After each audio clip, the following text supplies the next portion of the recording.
Anda menyaksikan Breaking News Kompas TV bersama saya Mercy Tirayo, Saudara. Sebanyak 13 orang meninggal dunia dalam ledakan tungku smelter PT ITSS di areal Indonesia Morowali Industrial Park, Sulawesi Tengah. Tungku smelter yang meledak tengah dalam perbaikan. Dalam peristiwa ini, Saudara, 35 pekerja PT Indonesia Tsingshan Stainless Steel atau ITSS menjadi korban. 13 diantaranya meninggal dunia. Saat kejadian, tungku smelter yang meledak sedang dalam tahap perbaikan.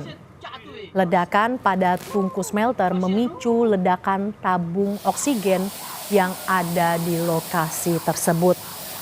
Para korban diangkut menggunakan truk dan juga pick-up ke unit kesehatan setempat. Informasi yang kami dapat berdasarkan kesaksian karyawan, pekerja tengah melakukan pemasangan plat yang mengakibatkan ledakan dan memicu tabung oksigen di sekitar lokasi juga meledak.